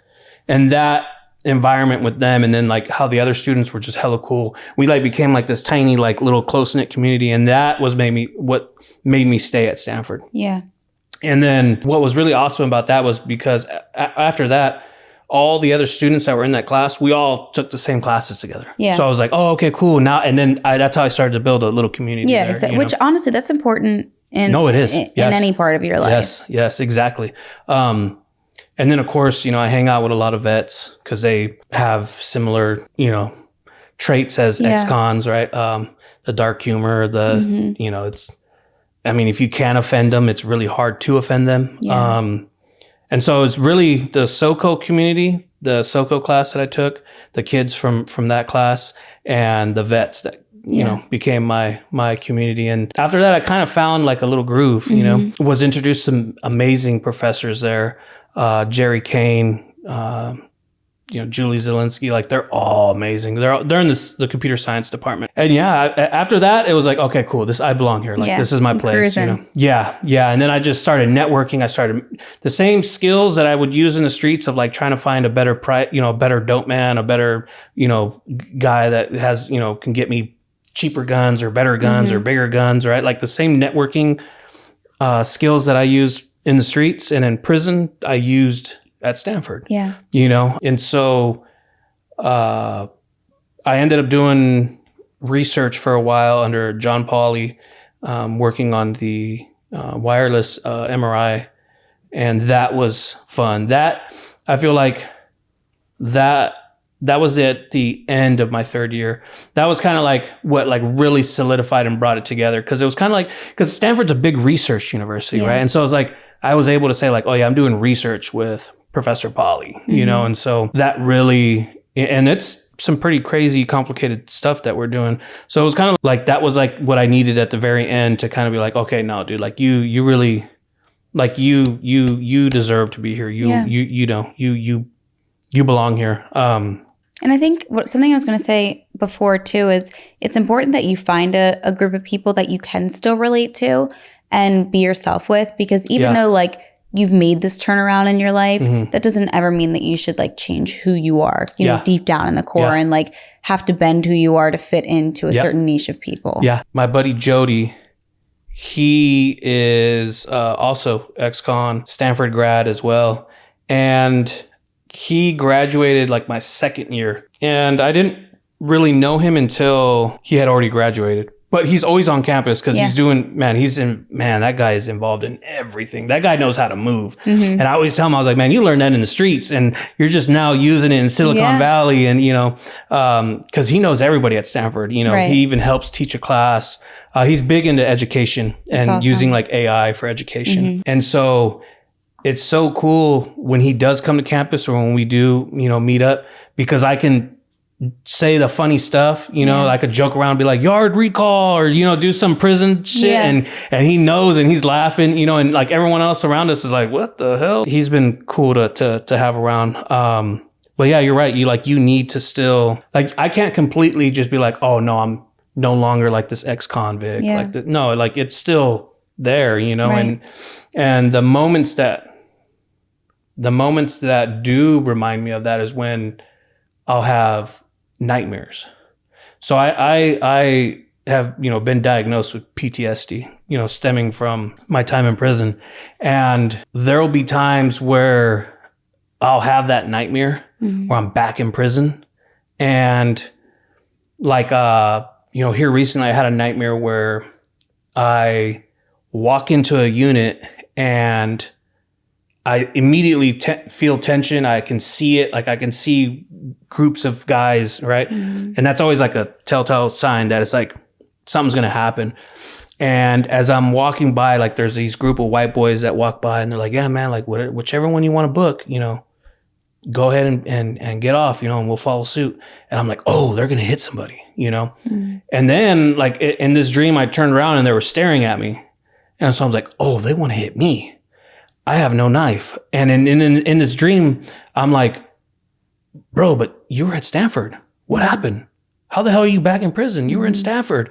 And then like, I have to quickly like forget about that because now I need a knife in the dream. Right. And it feels so like I think it's true, And so this particular dream, a black man dropped down a knife and I got it. And I was thinking like, okay, if they're going to take me out right now, then I'm at least going to take one with me. Like we're going together. And in the dream, I run towards them and we start stabbing each other. And I think maybe after like the fourth or fifth time that they like stab me, I like force myself to like wake up. And I wake up and then it's like the whole bed is drenched in like sweat, And when that happens, I have to like tell myself like, no, that's just... You're not, because I'll start to think like, oh man, you're still a convict. Like you had that mentality of, well, go get a knife and, but then I have to like quickly realize like, no, you were thinking like that because you were in prison. Also, that's survival mode. Yeah. Yeah. And I think too, you probably have those nightmares and dreams now because there's more at stake. Like you have something that you value so much and you're so proud of. And I think that subconsciously, like our mind has this fear of like, well, I could lose it all, you know? And it's like we almost revert back to worst case scenario of our lives. And that's just like what our subconscious brain does. It takes us back there. And I think it all just stems down to that in the back of your mind, that fear of losing it all. Yeah. Because you value it so much. Yeah. And that's just kind of how the brain works sometimes. Yeah. No, that's very true. And it's, now that you say that, I agree with you so much on that because I now have things lined up, right? I'm graduating next quarter. Right, you have things going for you. Yeah, I'll be out in Houston working. But that's good because it shows that you've broken that cycle within yourself. Yeah. Because before it was like, if I get out, like, I could just go back. You know what I mean? It wasn't, but now it's like things are at stake. Like you're making something of your life and you don't want to lose that or screw it up. No, for sure. Because I'm always like, I don't want to get overly excited about stuff, right? Because in prison, you can't do that because at just like that, you can lose it, right. Or like, you go on lockdown or whatever, right? Because my job is with Phillips 66 as a midstream engineer. And the recruiter, I reached out to her because they told me I was going to have to do a background check. Yeah, that was my next question I was going to ask was about jobs and stuff. And so I told her, hey, I'm going to be honest with you. I have a criminal record. it's majority of it's pertaining to firearms. Mm-hmm. And so she told me as long as it's older than 7 years, I should be good. Okay. They go back 7 years. And she was like, as long as it wasn't like a hate crime mm-hmm. or like murder, she was like, you should be okay. And the reason why I think I'm okay on that is because before I did research, the previous summer before I did research, I worked with Chevron as an engineer, and that was an internship. Okay. And the same thing with them, you know, when they said, hey, you got to do a background check, I told them like, hey, I have a criminal record, you know, but I'm assuming that they had the same thing, that it only went back 7 years, because I caught my case at the end of 2008, like the beginning of 2009, and I wasn't convicted until 2010. Mm-hmm. And so, you know, Chevron was 2021. You know, that was 11 years. So I'm assuming with Phillips 66, I should be good. Yeah. Which reminds me of this hilarious story that I feel like I need to tell. Here recently, not too long ago, I want to say maybe 7 months now. 6 months, sometime this year, mm-hmm. right? Everything seems just to be like a blur. I had to go to the DMV to renew my license or get my license. And, you know, I have my ticket, you know, they call my number and I go up to the counter and it's an Indian lady working. And I hand her my ticket and she does not even say, good afternoon, how are you doing? What can I do for you? Like mm-hmm. none of that. She just immediately jumps into like, oh my, she's like, why do you have so many tattoos? And she's like looking at my arms and like my face and my neck, right? And she's like, how are you gonna get a job? She's like, what are you gonna do with your life? And I was like, because you know how sometimes like Indians will like move their head when they talk. I don't know if it was like her mood, like that was just normal for her, or if she was just like shaking her head like, oh my God, you know? But I was like, okay. Some people I don't think have like not having a filter isn't the word. Like they don't have common sense. Yeah. No, yeah, they don't. Like they I can't even imagine, even if you think something, most people wouldn't say something. Yeah. Bizarre. Yeah. No, it was very, and weird I was like, oh, okay. Like, right. Good afternoon to you too. Tell me how you really feel. Exactly. But then I was like, I'm not going to let this slide. No, I'm not letting this slide. I was like, I'm at Stanford studying electrical engineering and I'll be working as an engineer when I graduate. And she just was like, what? Like she could not believe it. Mm-hmm. Right. It was like, I grew another head out or something. Well, clearly you taught her something. Yeah, no, and then after that, it was weird. Mm-hmm. It was, oh, you have a good day, sir, and this, sir. And then I was just like, oh, that's what you needed to know about me in order to like value me or respect me. You know what I mean? And so here lately, I've been thinking like, does the Stanford degree, and in particular, an engineering degree from Stanford, does that now kind of erase my past? Does that now, you know, erase these tattoos? Am I now accepted in society? Do I now belong in society?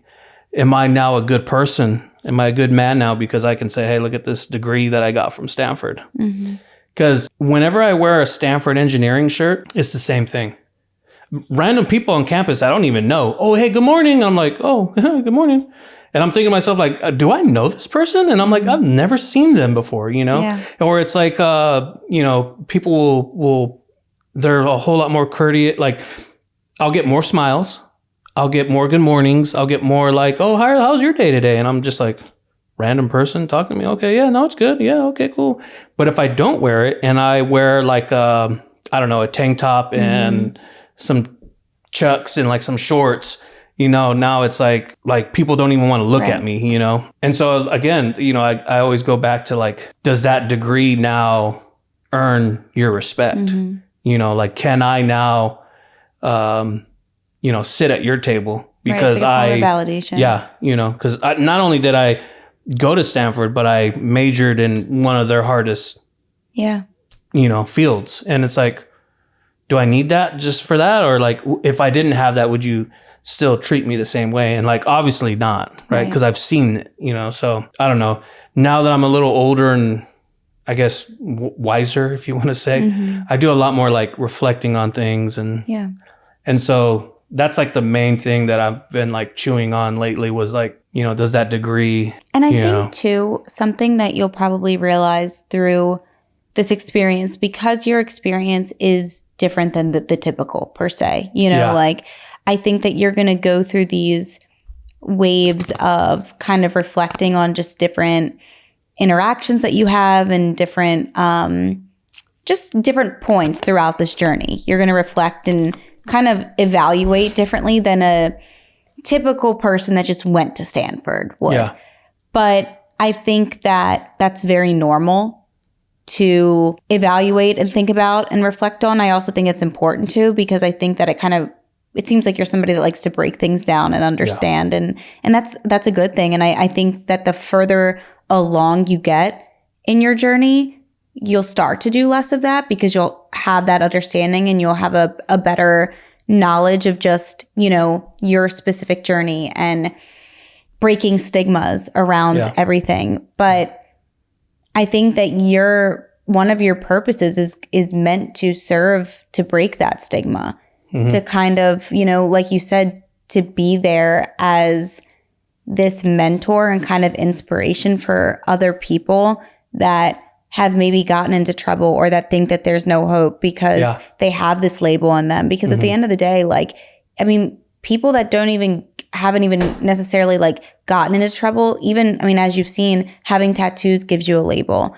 and, you know, creates this look that people give you and judge you differently. And, you know, by the clothes you wear, by the way you speak and everything in between. So I feel like you kind of serve the purpose in a way to show people, look, it doesn't matter where you come from, what you've done, what your background is, what you look like, what you wear, but you have the ability within yourself to be whoever you want to be. Yeah. You know, but I think that you kind of going through these different seasons of kind of sitting and reflecting on things and just being like, recently that's what I've been thinking about or kind of trying to understand. I think that's very normal. I feel like it's way better that you do that because then you don't have this imposter syndrome completely, which is very easy to get. Very. But I feel like it's important that you kind of self-reflect and reflect on these different interactions because even that too, I think that gives you a better understanding of how twisted our society can be. Yeah. Because some people, like I said, it's important that people even know that, you know, sometimes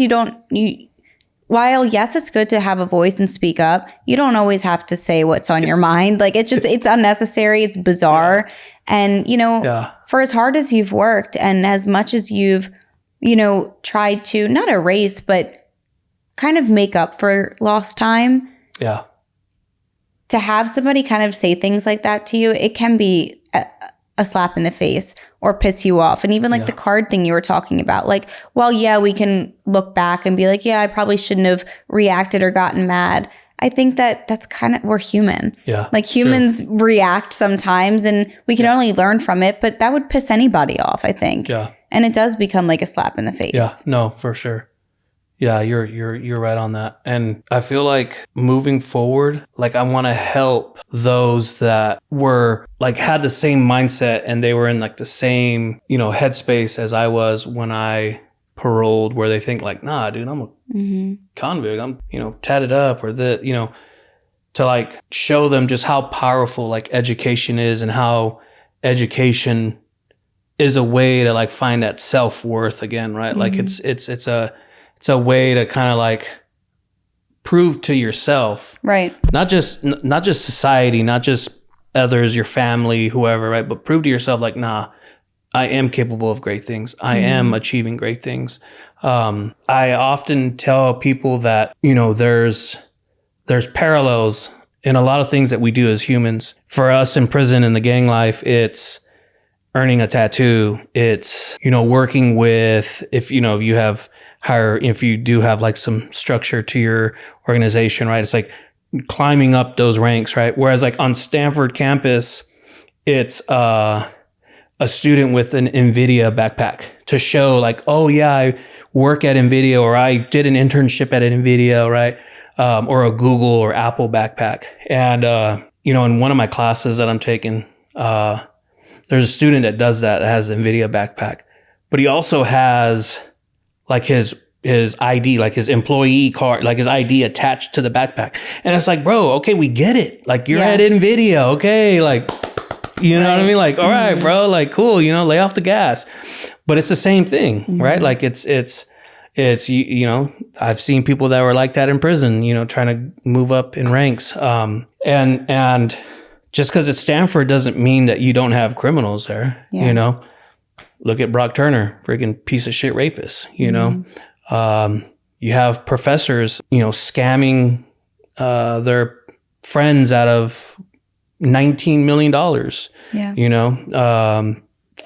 look at Theranos. They both went to prison. I mean, it could be anywhere and anyone. And that's always the case too. Exactly. And it's like, you guys should be looking at them funny because they're taking everybody's money, It's not always the guy that's tatted up. Yeah, exactly. I mean, also too, that college admissions scandal. That's why I tell everyone like, I got into Stanford and I didn't have to join the sailing team, but it's like, now that I've accomplished that, it's like, how can I now make sure that I help others out? Maybe they won't get into Stanford, but they'll get into Berkeley or, well, I think the thing LA, is too, UCLA, or even if it's something as simple as just helping encourage people to break the cycle, because I think 9 times out of 10, we do what's easiest and comfortable. And it's very easy to stay in a pattern that we're familiar with. It's like if you compared at one point in your life, if you compared the route that you're on now with the route that you were so familiar with, you knew, you had a community, you had a group of your friends, you would obviously probably choose that because that's what you were comfortable with. You already knew it. And it was the easier choice. Everything was just right there. So why, I think for some people, it's like, why would I start over again? Or why would I make the harder choice? And why would I make that choice if I don't even know if I'm going to have opportunity in it with the record that I have or the past that I have? So I think that even if it's just as simple as, which honestly, I don't even like to say the word simple because that's breaking a cycle on its own is a huge accomplishment.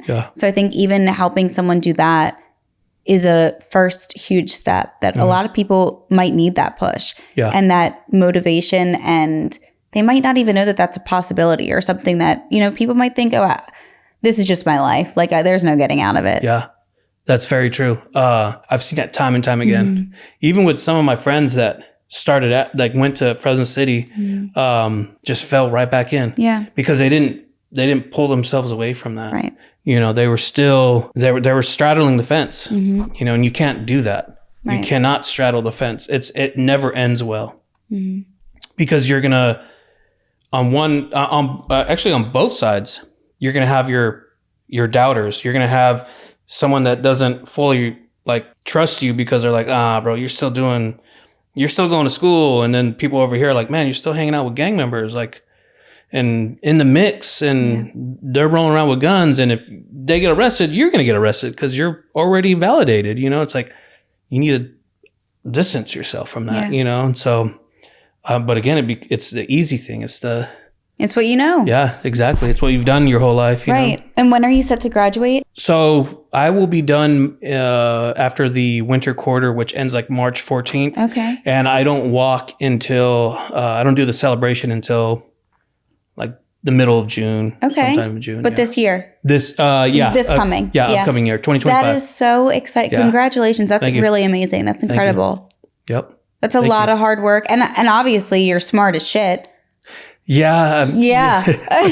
Because a lot of people, I couldn't do it. Yeah. And that's the other thing is that just goes to show too, that doesn't, the decisions you make, even if they might not be the best ones, that doesn't define someone's knowledge or, wisdom.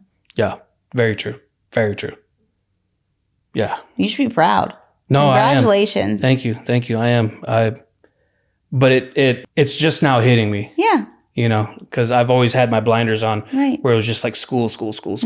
And there will be waves, like you said. There will be times where you're just going forward, not really thinking, and there's going to be times where you probably reflect, or like when you have those nightmares, I feel like sometimes things like that can ever so slightly bring everything to a halt or kind of make you reflect back on not so positive thoughts.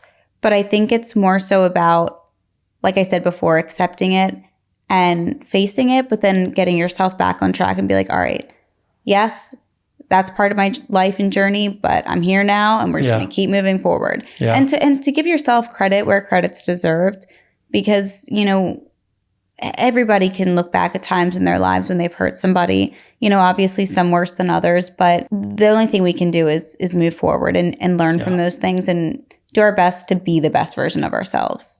Yeah, true. And you've been on that path. Yeah. And that's something to be really, really proud of. And there's a lot of people that you're going to help for sure. I mean, you truly are an inspiration. And I feel like there's not many people that have the strength and willpower to break a cycle and get out of that lifestyle. Yeah. Thank you. Mm-hmm. And I think too, like, there's a lot of, like, going back to what you said about the ego thing, there's a lot of people that aren't willing to let go of that ego. Like, they want to be seen as just this strong, don't fuck with me guy or girl even. Yeah. You know, they don't want to let that go because they might have that fear of it makes them look weak. Yeah. And I feel like you also go to show that getting yourself on the right path and getting an education doesn't make you weak. It's actually the opposite. Yeah. It's been the hardest thing I've had to do. Right. And it's been tougher in some ways than solitary confinement, you know, fighting. It pushes you in a completely different way. And one that you're not used to at all. Yeah. And one that's like, there's almost more at stake. Seems never ending. Yeah. True. You know, like, because you value it so much more. Yeah. That it's almost like the pressure is even more intense. Yeah, exactly. Yeah, no, it's been super, super tough. Mm-hmm. And I don't want to get what they call senioritis, where I'm like, oh, I just need to graduate because I already have this job lined up. Yeah. But I'm kind of like, I don't, you know, just finish, you know? Right. So and you're so close. Yeah. But no, that's really amazing. And, you know, like I said before, I think your whole story is incredible for so many different reasons. And I think it's really one that goes to just break the stigma. And like I said as well before, it's something where I think it gives people a very real inside look on the life that you had, like being in prison and being in the gangs and stuff like that. But at the same time, it shows that at the end of the day, you're just a guy that's trying to make his life better, like turn it around. Yeah. No. Not only for yourself, but your family. And I think that sometimes that's the most rewarding thing that we can do for ourselves. Yeah, no, for sure. For sure. And I think sometimes it's, I don't know, I mean, it's very much needed if you in a way need to like prove to yourself or show to yourself like you are capable of great things, right? Like, yeah, you said it's a long journey. It's super challenging. But if you know, like at the end of the day, when you finish, it's something that will then start to just break that cycle and change your mindset on how you view yourself, right? Like, I no longer see myself as this gang member, criminal. You know, there's some times where like, you know, some of my friends will joke around and they'll be like, oh, hey, what's up, Looney? And I'm like, oh my God. No, I'm trying to let him go. Yeah, but they're like messing around, you know, right. Or whatever. And or like there's some times where I'll see like an old homeboy that just got out and, you know, he's not really familiar with what I'm doing. Oh, hey, Looney. And it doesn't, you know, it doesn't bother me, but I'm like, I think that there's a healthy point in your life where you're able to just let things like that just like roll off the chest. You know what I mean? You're like, yeah, it's there. It's part of who I was. It's funny, like, you know, in its own way. Yeah, exactly. Yeah. And I mean, I have it tattooed on me. So it's like, it's never going to go away, you know, but, and I'm able to do that now because I've, you know, kind of proved it to myself that I was capable of great things to change and, you know, move forward in a better way with my life, you know. So I'm just excited to see where life takes me after this. Right. And I always tell people, I mean, you know, it's just the beginning. And it's true. Yeah. Like, even no matter how old you are, where you are in life, I think we're constantly evolving, we're constantly changing, and we can always give ourselves as many opportunities as we want, you know, and I feel like while, yes, the schooling aspect has been years long, it's like that was one chapter and now you're on to a next chapter. Yeah. So it's like it's constantly this like new beginning, which is, I feel like, the most exciting thing because we never know what's in store. And you can make it as good or as bad as you want it to be. Yeah, exactly. So. Exactly. Yeah, and speaking of chapters, that's what I'm working on as a memoir. Really? Yeah. Oh, that's amazing. I love that. Yeah. So that's great. Yeah, that's in the works right now. I will start piecing it together a lot better. Probably like January. Mm-hmm. I'm just working like on the structure. Because of networking and connections, I have a book coach now, and she knows her stuff. So that's incredible. Yeah. So she's helping me put that together. Yes. Yeah. So that's awesome. Yeah, and I think too that the more ways that you can share your story and your experience, the better. You know, I think that, and I say this also, that there's a lot of things, you know, documentaries and podcasts, and I feel like a lot of times it's like these, what we were saying before, these like big extravagant stories that just pull you in. But I feel like the more real and authentic people that are just like your everyday people that are able to get their story out there and share it, I think those are the stories that other people can really relate to the most because it feels like, oh, like I'm just like this person. It's almost like listening to a friend, or it just is very relatable. And I think it gives people a lot of courage and wisdom. And even if their story is completely opposite of yours, I think it gives them the courage to own up to their own journeys and their own stories and be like, you know what, if they can confidently, you know, share their story and share who they are without, you know, doubting themselves and without like disappointment in yourself. Like, you know what I mean? Yeah. Like being able to confidently say like, this is me, this is my story, but this is where I am now. I think that shows other people that they could do that as well. And they could use their voice. Yeah. And it doesn't matter how different someone's background is. You know, it could be something completely opposite and completely different, but it makes them feel like, wow, like if he could speak up and feel like he can voice what he's been through and where he is, like I could do the same. Yeah. You know, I shouldn't hold back and I shouldn't feel negative about myself or who I am or who I was. Yeah. Yeah. And also too, lets them know that it is achievable. Yeah, you know, for sure. Like you can do anything you set your mind to. And it doesn't always seem possible because I think that as humans, it's easier to kind of gravitate towards the bad and the negative. Yeah. But I think if we can push ourselves to go more towards the positive and realize that we are fully in control of our reality, the more great things we can do and accomplish.